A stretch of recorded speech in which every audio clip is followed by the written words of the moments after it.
Welcome to The Antidote. This is Greg McCarran. And this is Jeremy Rothkushel. All right, we are coming at you on Monday afternoon, April 6th, and I guess we're entering the fourth week of this global pandemic, as we've talked about in previous shows, issued uh, by the World Health Organization on March 11th, 3/11/2020.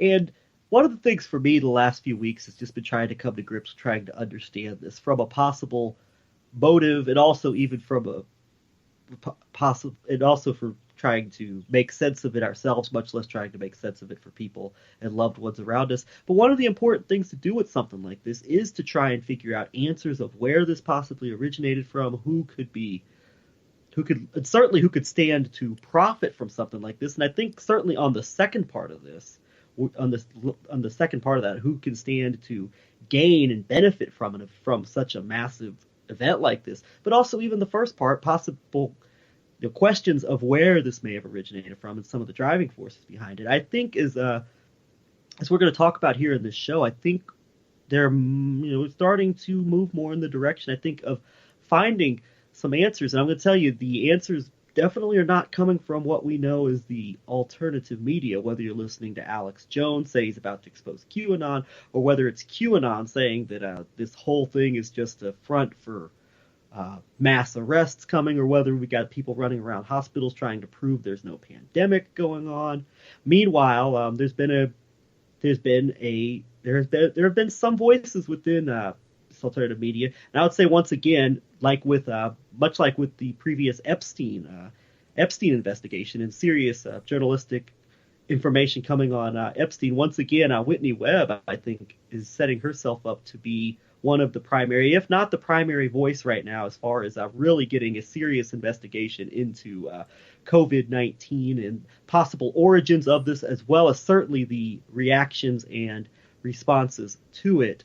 And so we're going to do a couple things today. I think the two of us together, we're going to read from her most recent article from April 1st titled "All Roads Lead to Dark Winter." And then I think you have some things you'd like to read from the book Seeds of Fire by Gordon Thomas, detailing it's about China, but there's a lot of information regarding China and its relationship with Israel, for example, in the book that I think you're going to read some from. Yes, and you're right. More and more, the book "Seeds of Fire: China and the Story Behind the Attack on America" by Gordon Thomas, that deals with, there's a lot of promise issues in there.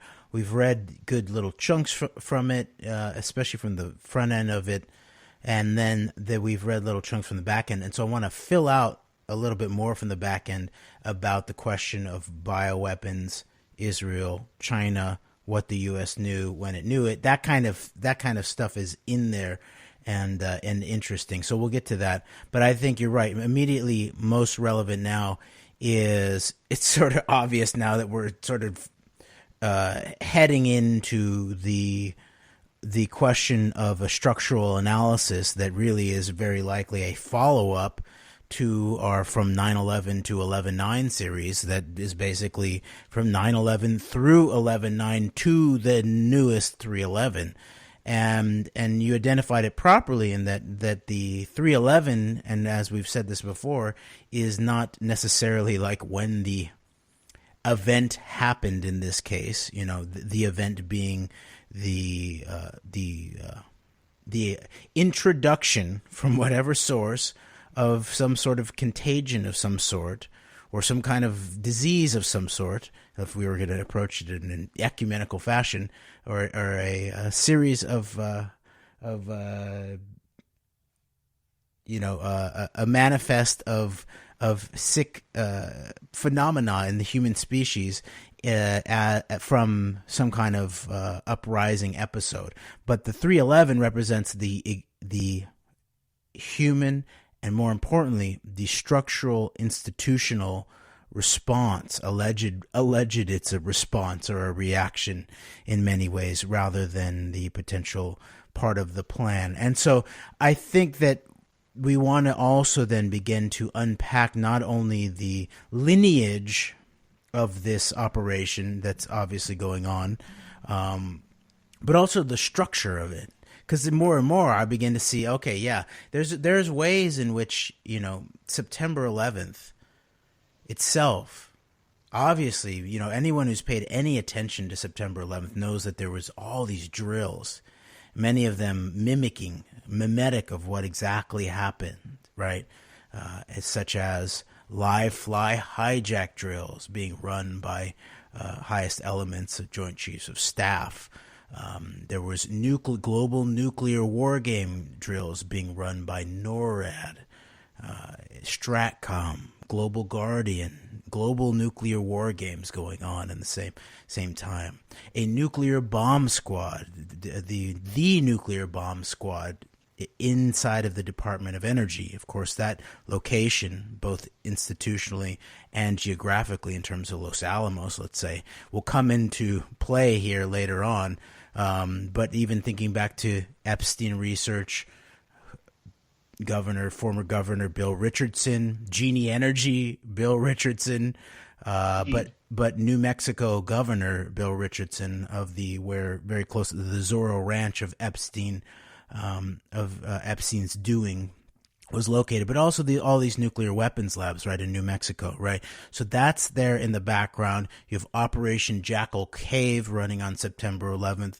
The first time that secret nuclear bomb squad, it's called NEST, Nuclear Emergency Security Team, maybe check the acronym on that. But it was the first time that the NEST, the secret Department of Energy nuclear bomb squad, was out of the country in 3 years. That's from, I believe, Jeffrey Richelson's book, the late Jeffrey Richelson's book about NEST. And so that's indicative, I would say. Then there's, of course, the National Reconnaissance Office drill, a plane running into their building where everybody had to be, apparently non-essential employees were sent home while September 11th got cracking. But meanwhile, there was this plane into their building drill that they were running, the National Reconnaissance Office. Remember, that's satellites, high-level reconnaissance technology, the kind of stuff that would be able to see, eyes in the sky, everything that's going on in the middle of some alleged out of nowhere. No one could have ever imagined. Isn't that interesting, too, the similarity of just the phrase, no one could have ever imagined. Who said that before, right? There was, obviously, that was the 9/11 Commission's whole explanation for September 11th was a failure of imagination, and you had Condoleezza Rice. But no one ever could have imagined, And what does Trump say? Every single of his little press conferences where he's basically, patting himself on the back and playing his newest reality TV role, this time as a seditious, treasonous, failing president who should be probably arrested by U.S. Marshals and or Special Forces as soon as legally, lawfully possible. But just moving on from there, that what does Trump say? No one could have ever imagined. And meanwhile, not only the script is so similar that it seems like a schlocky Hollywood movie in many ways. You're right. And also, I'll throw on top of that, as we're gonna see here in this article and through some other sources that are out there, the responses as far as the people who are pushing the primary propaganda regarding the possible named culprit is very much, in a lot of ways, the same network that was at the forefront of promoting the immediate post 9/11 narratives of who was responsible for what.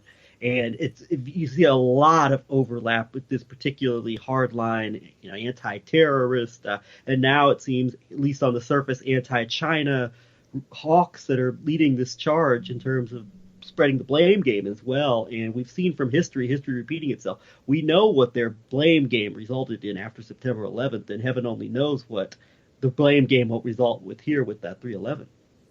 Right, because remember too, like the blame game post September 11th was the implication, the sort of subconscious or the implied blame game in terms of the actual reasons for mass violent warfare against Iraq, for example, was they were just sort of, no one credible actually believed that Iraq was actually sort of the one to blame, but just the question of the Al-Qaeda, the sort of Muslim-y, Arab-y kind of unseen enemy, an invisible enemy that was interfacing with Iraq was sort of on the table. But you're right, Greg, is that like the people who actually tried to directly blame Iraq post 9/11, such as people like James Woolsey, right? James Woolsey trying to blame, I believe he tried to blame the anthrax attack, right, on Iraq. I believe he also swore under oath that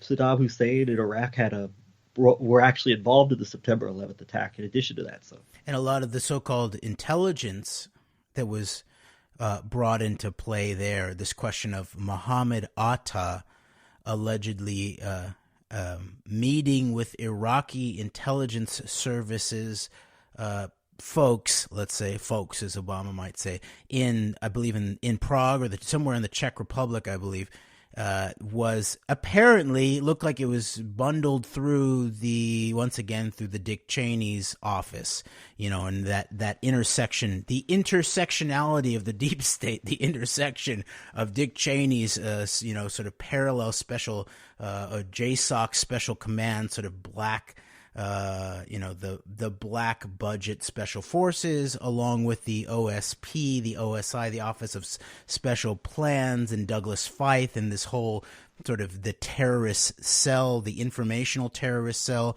and then also, of course, the intersectionality with the Israeli high-level military intelligence and cell set up there, interfaced all through here. Okay, the intersectionality of the deep state operations is there for everyone to see. Okay, so that is another interesting situation there, and I just want to finish up a little bit in terms of thinking through the question of drills, live fly drills. Okay, so one of the things that I think people maybe never quite incorporated or integrated really in relationship to September 11th was that, and we just spoke very briefly about this in a way that is relevant to the question of a biological attack rather than a flying attack into the tallest buildings in the country in New York City, was that there was an aspect of where there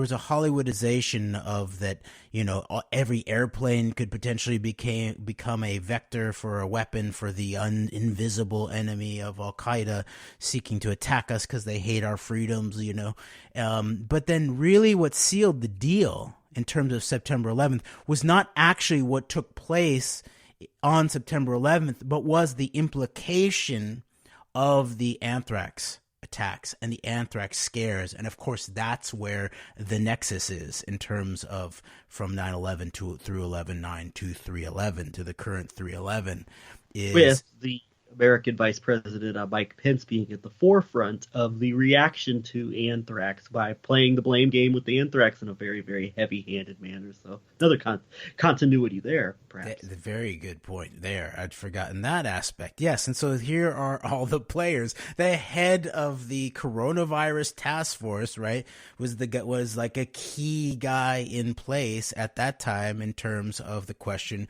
of anthrax, Iraq war, as we pointed out before. But then it's just multiplying with the Azar being in place then and being in place now.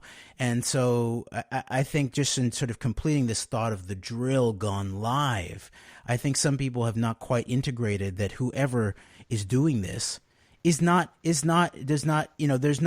necessarily that they won't kill lots of people, including quote unquote their own countrymen and women potentially. They will do that, but people didn't internalize it, I believe, on September 11th because it looked like the death domestically, let's say, was isolated to these population centers, power centers, New York City, Washington, D.C., with the implied threat behind it of the crop duster in the Midwest with the crazy Al-Qaeda jihadi at the helm, with the anthrax being dispersed on the genetically modified corn crop below and the farmers who grew it, or something like that was sort of like in the air, literally, at that time, right? And, even during, when I would address things like the question of the celebrating Israeli intelligence folks on September 11th, or this question of the 10-10-01 October 10th of 2001, where two apparent Israeli operatives were arrested at the Mexican parliament with explosives and guns, and then it had been reported that they had Pakistani passports, right? And this was in between, really, in many ways, between when the FBI, and this is in Graham McQueen's book about the anthrax attacks, when early October, when the FBI said that it was first became apparent that there was an anthrax attack, and then when it became publicly a public awareness of the anthrax attacks, a bit later, there was this 10-10-01 apparent Israeli intelligence operation against the Mexican parliament that got interrupted and then was on the front pages of Mexican newspapers, even referenced on CNN. They said they'd follow it up, and no one ever followed it up, it looks like, right? So that's sort of the context of that. And then meanwhile, who are the targets of the anthrax attack, right? The Senate. Remember now, especially now, it's so relevant. I would always point out that it was the anthrax attacks, not September 11th, but the anthrax attacks were apparently the first time that the U.S. Congress had actually been shut down since the War of 1812, and I believe it was in 1814 that the shutdown of Congress had last happened. But here we are again. I believe the U.S. Congress has been shut down now. So here we are. This is the first time since the fall of 2001, i.e., the wake of the 9/11 operation, that the U.S. Congress has been shut down in the wake of the apparent 3/11 operation. Newest. Okay, so drills gone live. I think that's sort of a one way to begin to think about this. And that drills gone live doesn't mean that that all of the death and the destruction is a hoax or is fake. No, obviously, anyone actually morally integrating what happened on September 11th and in the wake of September 11th most destructively knows that whoever does these things has no issue with spreading wide amounts of death and destruction and chaos in the midst of doing so. And so so you can have a drill gone live that has real life, very serious consequences. And we're now in the midst of maybe one of the biggest ever in terms of potentially live fly drills that have global implications. Definitely, I agree with so much as with this what you're talking about here, with the prevalence, with the constant coinciding of drills and events like this with massive events such as this one, or obviously prior to that, September 11th. I think we're going to have to really get going into these articles, what we want to read from before we run out of time. But real quick, I want to throw a couple of other links out for some good work that I think's been done the last week that people should check out. My friend John Brisson, who by the way was just on this channel, I did an interview with him that I posted earlier this past week. Thanks, John, for coming on. Thanks to anybody from his channel who's listening to us now. And he's also just written a great article on possible precautions to take in the wake of COVID-19 for personal protection that we'll link to in our show notes. But John Brisson did an interview on Adam Green's channel talking about the nature of this hydrochloroquine proposed solution cure to COVID-19 that so many in the right-wing media are promoting, along with President Trump himself, and some of the interesting Chabad, very messianic, apocalyptic type of links to this whole proposed cure, as well as some of the possible true answers to this narrative being put out through so much of the alt media that Trump is basically taken over the Federal Reserve and the Treasury and is now going to save the country by making himself the head of the Federal Reserve. So I'd check out interview John Brisson did on Adam Green's channel. I'd recommend that. And I'd also recommend a two-part series that Robbie Martin did for Media Roots Radio, where he's done a really good job in breaking down these specific propaganda talking points going out about China in the wake of this COVID-19 pandemic and all of the. So I would recommend those links to people to check out, and we'll provide those links in the show notes. So just want to throw that in there real quick. Very good. Thank you for doing that. Yes, and one last thing in terms of the now connecting 9/11 to the newest 3/11, and like you said, like Whitney Webb is really leading the way here, and we'll begin to read from her article, and it's by Whitney Webb and Raul Diego. It's posted by, and I don't know if that who that co-author, whether that's Last American Vagabond or whether that's another co-author of Whitney Webb's, but titled "All Roads Lead to Dark Winter," maybe appropriately published on April 1st, 2020. Who's going to be the fool here? Who's fooling who here? And one last thing is that, why is it that it looks like all these key players somehow are always ending up visiting relevant Israeli institutions or conferences in the months in the lead up to these kinds of events? And you've done a yeoman's job, Greg, in reminding people over and over again, as we were dealing with the Trump 11/9 operation, of where was Rudy Giuliani in 2016. And I can't quite track it all down, but I know he was in Israel at least one, maybe multiple times around aspects of Israel's so-called cybersecurity operations, visiting their new cybersecurity hub. Here's a PR thing from looks like February, May, or March 20th of 2016. Israel's cybersecurity hub hosts Mayor Giuliani, Beersheba, Israel. Former New York City Mayor Rudolph Giuliani met with Prime Minister Benjamin Netanyahu before attending a series of briefings with Israel's top cybersecurity researchers at Ben Gurion University of the Negev, BGU, on Tuesday this week. Okay, there's more of that, and we'll link to this too. The SecurityWorldMarket.com release.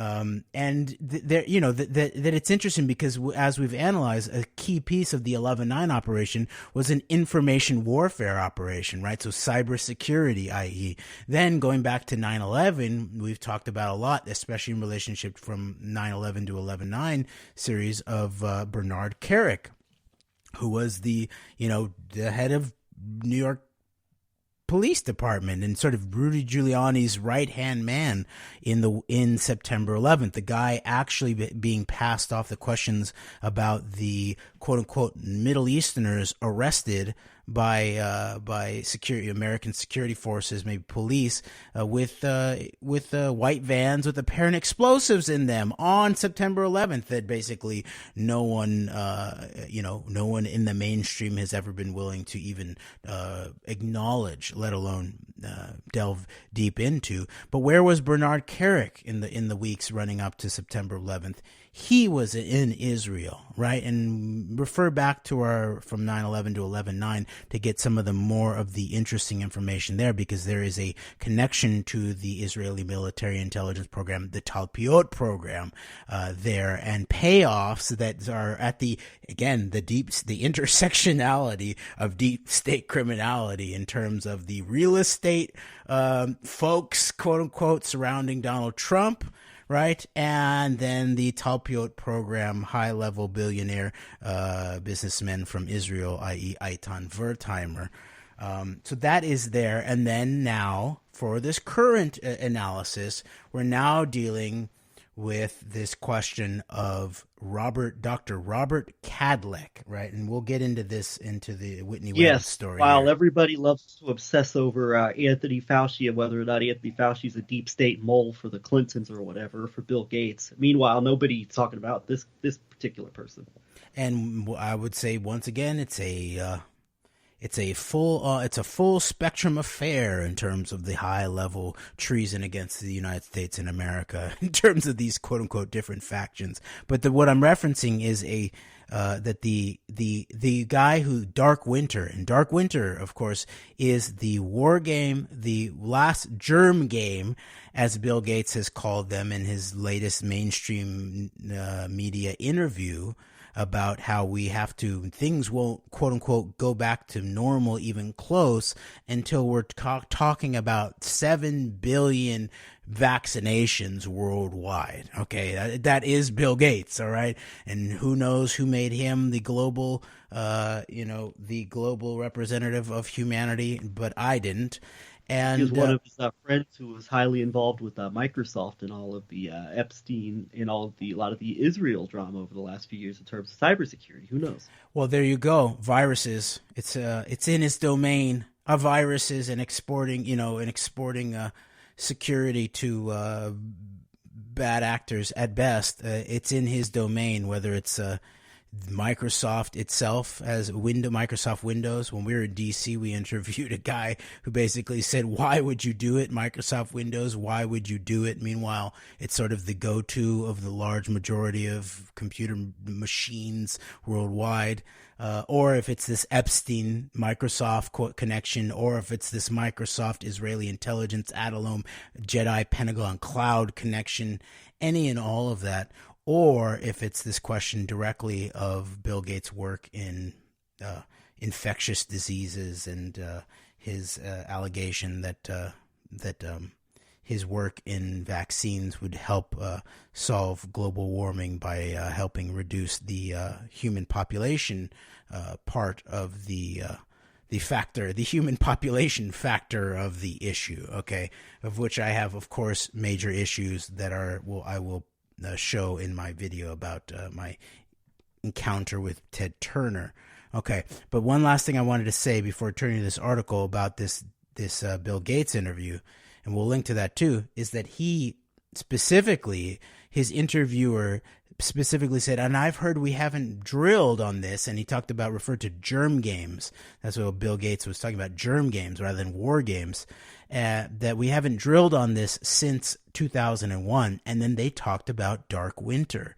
And Dark Winter was run in the summer of 2001 by, and we've referenced this before, by a lot of these very, very, very shady characters, which includes people like Jerome Hauer, people like James Woolsey, and people like Judith Miller playing the ostensible role of the quote-unquote journalist. Okay, right. So that's in the background here, but I never knew this until I read through this All Roads Lead to Dark Winter, Whitney Webb and Raul Diego article, that Dark Winter was named after a quote from Dr. Robert Cadleck, who I have a story pulled up from theyeshivaworld.com from August 1st, 2019. Photos. U.S. Assistant Secretary of Health Dr. Cadleck visits MDA National Command Center.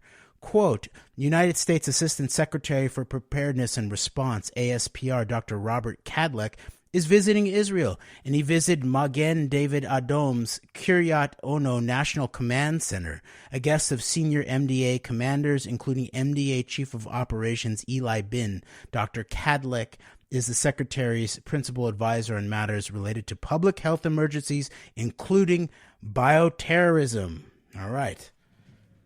So there you go. Another high-level involved American official in Israel in August of the year before the event, or the August of the year of the event, or in the months preceding the event, whether it's event 201 or the event 2001, September 11th. Another person who really hardly anybody knows the name of, and this is someone who, with the benefit of hindsight, wish that we had known more about sooner, because, these are even more examples, less prominent examples of the swamp gaining control over D.C. yet another presidency, through the presidency that promised to drain the swamp, quote unquote. And it was going on in much deeper areas than what we just simply saw with the very public appointments of some very bad people. And in regards to Israel and the propaganda aspect of this COVID-19, the narrative, I'll add one more, maybe not quite as personally direct connection as far as being in Israel, but definitely an Israel connection, that the man who set himself up to be the primary anti-China propagandist in the wake of this COVID-19, going all the way back even to the 2016 election, is, of course, Steve Bannon, who has now set himself up through his War Room Pandemic podcast, of course, being the man who just happened to run the website that was conceived in Israel during a meeting with Benjamin Netanyahu. So And you pointed out to me too that Hatfield, who was the first main fingered person of interest, I believe, in relationship to the 2001 anthrax attack, was one of Bannon's guests, and that Bannon was basically maybe one of, if not the first person to set up a show, a pandemic podcast of some sort called the War Room? War Room Pandemic. He previously had a War Room podcast that was centered on impeachment. Now it's a daily program focused on pandemic. First launched, I believe the first episode was right at the end of January. So Owen Schroyer should sue him for the name, and apparently there was a seamless transition from being against the Nothing Burger impeachment in relationship to the mobster president to the global pandemic 311 upcoming. Okay, so should I read from this article, Greg? Yeah, for sure. And I'll mention one more thing with the War Room Pandemic was about, the pandemic breaks out within 10 months of the Committee for the Present Danger China being formed, a very PNAC, Project for New American Century, like anti-China think tank propaganda group with the likes of Steve Bannon, Frank Gaffney, Bill Gertz of the Washington Times being in primary positions. So. All right, so here we go. All Roads Lead to Dark Winter, published April 1st, 2020, posted by Whitney Webb and Raul Diego at The Last American Vagabond. And with the president's words of no one could ever have imagined in your ears. We'll read through this. Okay. Quote, the leaders of two controversial pandemic simulations that took place just months before the coronavirus crisis, Event 201 and Crimson Contagion, share a common history. The 2001 biowarfare simulation Dark Winter not only predicted the 2001 anthrax attacks, but some of its participants had clear foreknowledge of those attacks. During the presidency of George H.W. Bush in the early 1990s, something disturbing unfolded at the U.S.'s top biological warfare research facility at Fort Detrick, Maryland. Specimens of highly contagious and deadly pathogens, anthrax and Ebola among them, had disappeared from the lab at a time when lab workers and rival scientists had been accused of targeted sexual and ethnic harassment, and several disgruntled researchers had left as a result. In addition to missing samples of anthrax, Ebola, hantavirus, and a variant of AIDS, two of the missing specimens had been labeled, quote, unknown, unquote, quote, an Army euphemism for classified research whose subject was secret, according to reports. The vast majority of the specimens lost were never found, and an Army spokesperson would later claim that it was, quote, likely some were simply thrown out with the trash, unquote. An internal Army inquiry in 1992 would reveal that one employee, Lieutenant Colonel Philip Zack, had been caught on camera secretly entering the lab to conduct, quote, unauthorized research apparently involving anthrax, unquote, the Hartford Courant would later report. Despite this, Zack would continue to do infectious disease research for pharmaceutical giant Eli Lilly and would collaborate with the U.S. National Institute of Allergy and Infectious Disease, NIAID, throughout the 1990s. The Courant had also noted that, quote, a numerical counter on a piece of lab equipment had been rolled back to hide work done by the mystery researcher, later revealed to be Zack, who left the misspelled label anthrax, quote unquote, anthrax in the machine's electronic memory, unquote. The Courant's report further detailed the extremely lax security controls and chaotic disorganization that then characterized the U.S. Army Medical Research Institute of Infectious Diseases, USAMRIID lab in Fort Detrick. This same lab would, a decade later, be officially labeled as the source of the anthrax spores responsible for the 2001 anthrax attacks which are also officially said to have been the work of a quote-unquote deranged USAMRIID researcher, despite initially having been blamed on Saddam Hussein in Iraq by top government officials and mainstream media. Those attacks killed 5 Americans and sickened 17. Yet as the investigation into the 2001 anthrax attacks unfolded, accusations from major U.S. newspapers soon emerged that the FBI was deliberately sabotaging the probe to protect the anthrax attacker, and that the CIA and U.S. military intelligence had refused to cooperate with the investigation.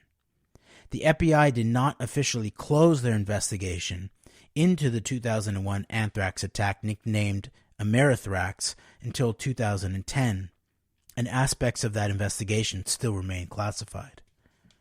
More recently, this past July, the same Fort Detrick lab would be shut down by the CDC after it was found that researchers, quote, did not maintain an accurate or current inventory, unquote, for toxins and, quote, failed to safeguard against unauthorized access to select agents, unquote. The closure of the lab for its numerous breaches of biosafety protocols would be hidden from Congress, and the facility would controversially be partially reopened last November, before all of the identified biosafety issues were resolved.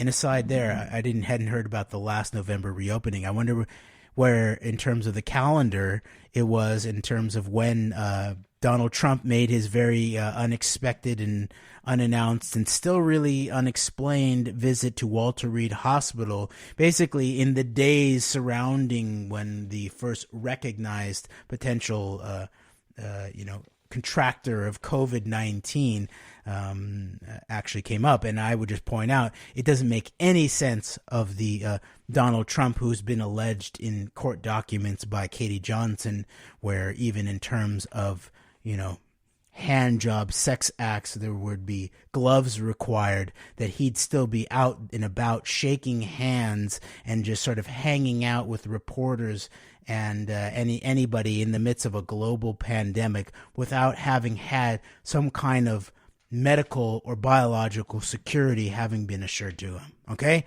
That's just an assertion of a hypothesis, and it makes sense to me. Okay? All right, back to this story, unless, Greg, you have any input at this point. Go for it. I think I'll have some things to add a little later. So if you want to keep reading, go for it. Okay. The same day that the lab was controversially allowed to partially, quote, the same day that the lab was controversially allowed to partially reopen, which was the result of heavy lobbying from the Pentagon, local news outlets reported that the lab had suffered, quote, 2 breaches of containment, unquote, last year, though the nature of those breaches and the pathogens involved were redacted in the inspection findings report obtained by the Frederick News Post. Notably, USAMRIID has, since the 1980s, worked closely with virologists and virology labs in Wuhan, China, where the first epicenter of the current novel coronavirus, COVID-19, cases emerged. The Chinese government has since alleged that the virus had been brought to China by members of the U.S. military, members of which attended the World Military Games in the country last October. Such similarities among these Fort Detrick lab breaches from the early 1990s to 2001 to the present may be nothing more than unfortunate coincidences that are the result of a stubborn federal government and military that have repeatedly refused to enforce the necessary stringent safety precautions on the nation's top biological warfare laboratory. And aside here, just the interesting thing about crimson contagion as being one of these sort of directly mimetic drills, germ games, as Gates likes to talk about it, from 2019. Interesting, the Harvard, right? The Crimson, that was where this Charles Lieber, I believe his name is, this sort of high level, head of department at Harvard, was arrested in late January, I believe, by the Department of Justice in relationship to being potentially an asset of aspects of Chinese intelligence and their 10,000 experts, I think it's called, program, or the cultivation of experts around the world. And then there being a arrest, I believe, earlier in relationship to potentially some of his PhD students, the smuggling of vials out of the country. So Crimson Contagion, that is very, very strange. And I hadn't really thought of that until reading through this article. Okay, so back to the article.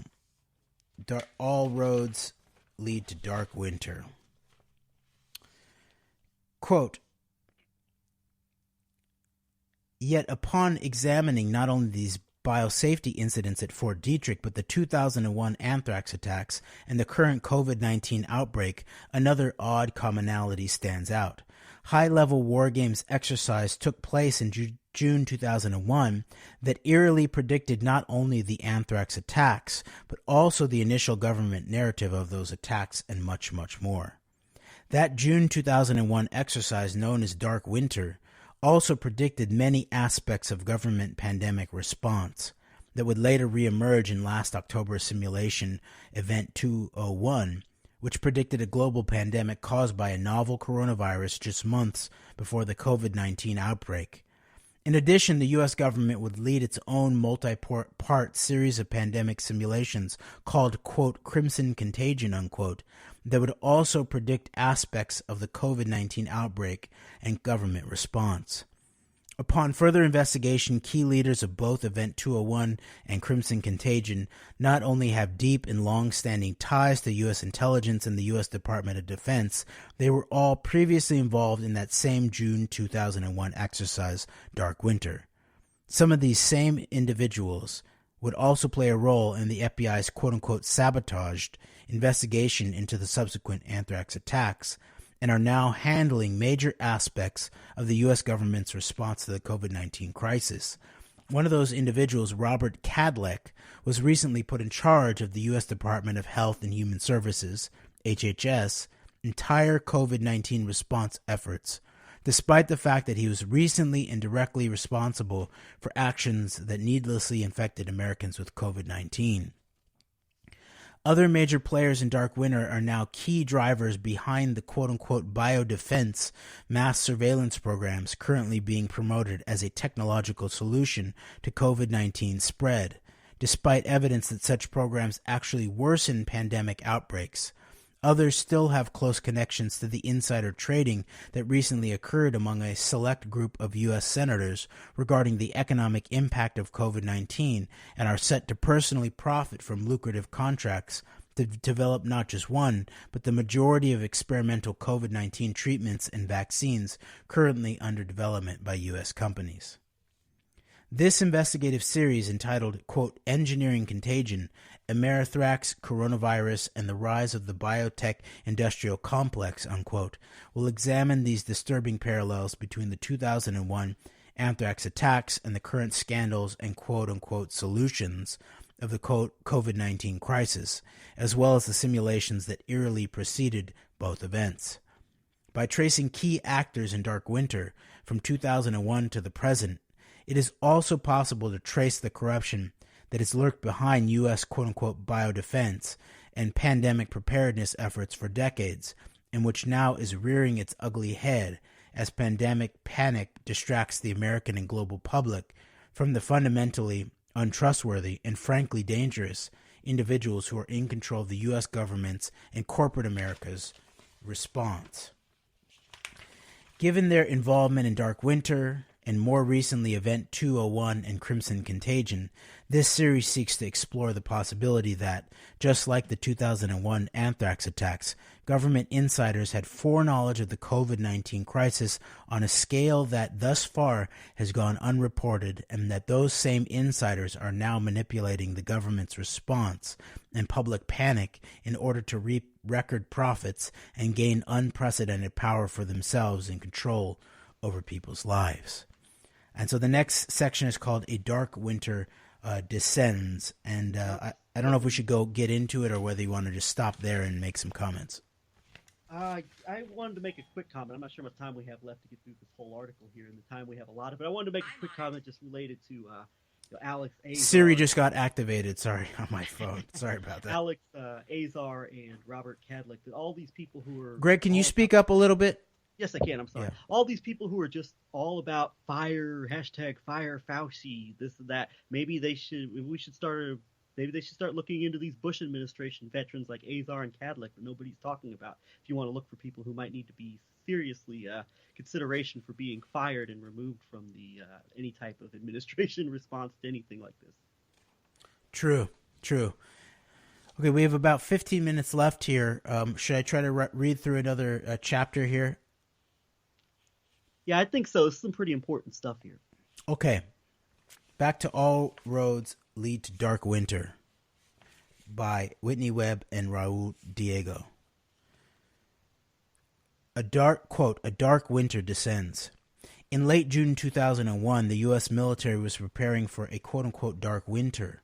At Andrews Air Force Base in Camp Springs, Maryland, several congressmen, a former CIA director, a former FBI director, government insiders, and privileged members of the press met to conduct a biowarfare simulation that would precede both the September 11 attacks and the 2001 anthrax attacks by a matter of months. It specifically simulated the deliberate introduction of smallpox to the American public by a hostile actor. The simulation was a collaborative effort led by the Johns Hopkins Center for Civilian Biodefense Strategies, part of the Johns Hopkins Center for Health Security, in collaboration with the Center for Strategic and International Studies, CSIS, the Analytics Services, ANSER Institute, ANSER Institute for Homeland Security, and the Oklahoma National Memorial Institute for the Prevention of Terrorism. The concept, design, and script of the simulation were created by Tara O'Toole and Thomas Inglesby of the Johns Hopkins Center, along with Randy Larson and Mark Demir of ANSER. Answer. The full script of the exercise can be read here. The name for the exercise derives from a statement made by Robert Cadlick, who participated in the script created for the exercise, when he states that the lack of smallpox vaccines for the U.S. populace means that, quote, it could be a very dark winter for America, unquote. Cadlick, a veteran of the George W. Bush administration and a former lobbyist for military intelligence contractors, is now leading HHS's COVID-19 response and led the Trump administration's 2019 Crimson Contagion exercises, which simulated a crippling pandemic influenza outbreak in the U.S. that had first originated in China. Cadlick's professional history, his decades-old obsession with apocalyptic bioweapon attack scenarios, and the Crimson Contagion exercises themselves are the subject of Part 3 of this series. The Dark Winter exercise began with a briefing on the geopolitical context of the exercise. And aside here, I just want to point out very quickly that in terms of drilling or live fly drills, that if this drill that they did, Dark Winter, had to do with smallpox, which is in the realm of, case fatality rates of 30%, I believe. And now people are sort of like, people were poo-pooing the rise and the spread of COVID-19 by saying it's just the flu. Whereas it looks like it's a level above, one 10x, at least one 10x level above in terms of potential case fatality rates from the flu, which reports at 0.1, although it's very likely much lower because of uncounted cases of the flu, right? In a similar way to uncounted cases of COVID-19 would drive its case fatality rate down below, where it sometimes presents at 1 to 3%. So this is a whole level below, an exponential function below the case fatality rate of smallpox. So in many ways, people who drill on smallpox could see COVID-19 as a live fly drill, containable, massively chaotic and destructive, but a live fly drill, just like September 11th. where, 3,000 dead people, many of them Americans, people dead from a quarter of the countries in the world, that then was used to do all this massive structural violence and destruction of civil liberties in the wake under the guise of the war on terror. That was seen as an acceptable number of casualties for quote unquote preparedness against terrorism, right? And like we pointed out, that in the run up to September 11th, Bernard Kerik was in Israel around things like quote unquote counterterrorism. Rudy Giuliani in 2016, in the run up to the 11/9 announcement of Trump as the president, was in Israel for cybersecurity.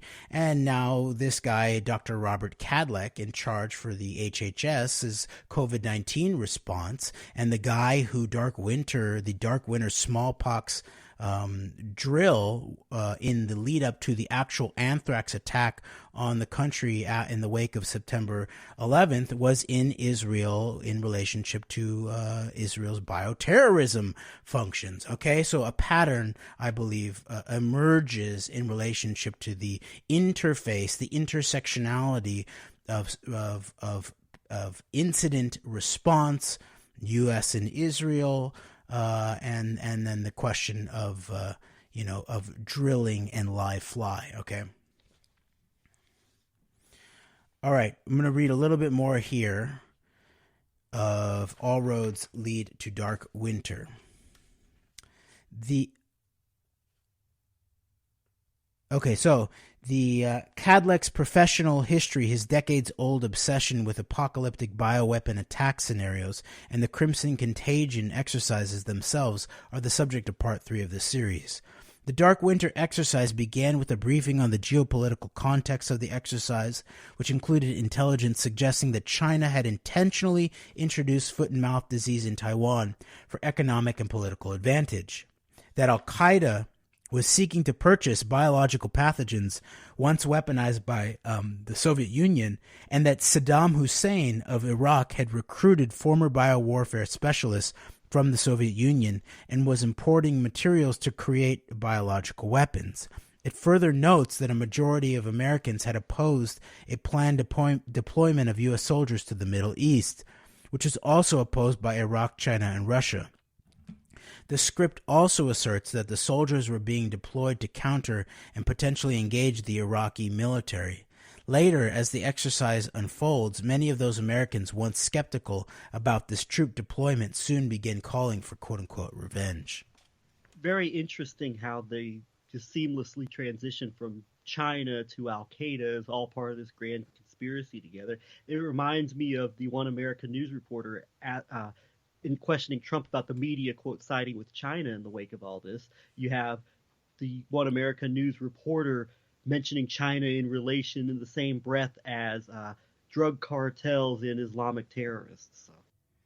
Yes, and because I think we're not going to have time ultimately to get into Seeds of Fire, I just want to point out that the part of it that I want to read, and I will read from, that does deal with it in a very interesting way, the employment by the Israeli deep states biowarfare facilities of Soviet scientists and of former East Bloc German scientists in relationship to biowarfare. So it's interesting in this scripting that it's Al Qaeda, right? That's employing the former Soviet knowledge and biowarfare technology. So that's interesting. So is that similar to like ISIS as actually representing at some level Israeli secret intelligence services? I don't know, but I think it's interesting. All right. Quote, amid this backdrop, news suddenly breaks that smallpox, a disease long eradicated in the U.S. and globally, appears to have broken out in the state of Oklahoma.